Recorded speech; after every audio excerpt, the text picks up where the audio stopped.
আমার SSC point হচ্ছে 3.11 আর HSC হচ্ছে 3.25, যেটা দিয়ে ন্যাশনাল আবেদন করার মতো আমার যোগ্যতা ছিল না। এই ছেলেটা অপদার্থ, যেখানে ন্যাশনালে পড়ার মতো যোগ্যতা ছিল না, সেই ছেলেটা আজকে বাংলাদেশের শ্রেষ্ঠ বিদ্যাপীঠের একজন স্টুডেন্ট।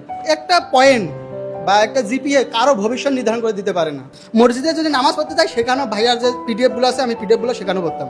এখানে ইফতার করি, ইফতারের সামনেও আমি আমার পিডিএফ বা বই একাডেমিক যেগুলো পড়ার লাগে পড়তাম আর ইফতার করতাম। আল্লাহর কাছে সেখানেই চোখের পানি ফেলে না দোয়া করি, আল্লাহ এত কষ্ট করতেছি, দিন শেষে কি সফলতার হাসিটা পাবো।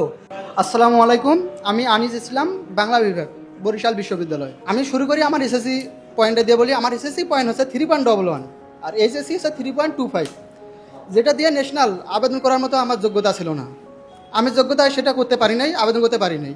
তখন বাসায় ভাইয়া বললো, যেহেতু তুই ন্যাশনালে পারলি না, তাহলে গুচ্ছে সেখানে নাকি 6.2টা মিলে, তুই তাহলে গুচ্ছে একবার চেষ্টা করে দেখ। আমি সেটা চেষ্টা করার জন্য বললাম ভাইয়াকে। ভাইয়া বললো তা ঠিক আছে। ভাইয়া আমাকে বই কিনে এনে দেয়, বই নিলাম, নিয়ে এনে শুরু করলাম অ্যাডমিশন জার্নি। ফার্স্ট টাইমে দিলাম পরীক্ষা, দিয়ে এনে সেখানে আমার 3টা মিলে 31.25 আসে, যার মধ্যে ইংলিশে ছিল 1.25, 1.25, আর বাংলায় ছিল 18, আর জিকেটা ছিল মনে হয় 11। তখন খুবই ভেঙে পড়লাম।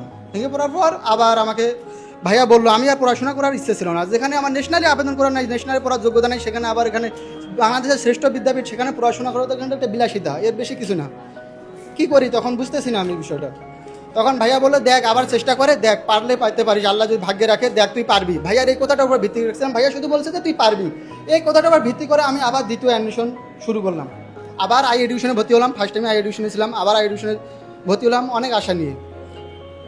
অ্যাডমিশন শুরু করলাম, আমি 3 মাস আগে শুরু করেছিলাম। ভাইয়ারা যখন জিএসটি প্রথম কোর্সটা বাইর করে, তখনই আমি এনরোল করি। আমি অন্য কোনো ব্যাচে ছিলাম না, শুধু গুচ্ছ ব্যাচে ছিলাম।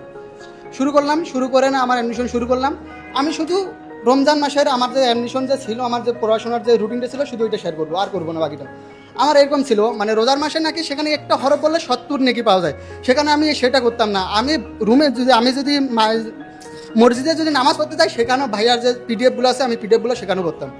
ইভেন আমি যখন রোজা এখানে ইফতার করি, ইফতারের সামনেও আমি আমার পিডিএফ বা বই একাডেমিক যেগুলো পড়ার লাগে পড়তাম আর ইফতার করতাম। আল্লাহর কাছে সেখানেই চোখের পানি ফেলে না দোয়া করি, আল্লাহ এত কষ্ট করতেছি, দিন শেষে কি সফলতার হাসিটা পাবো।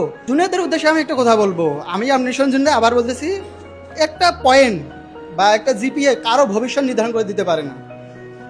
এটা আমার মনে করি, আমি আমার দিক থেকে এটা মনে করি। Hard work plus dedication, hard work plus dedication equal success.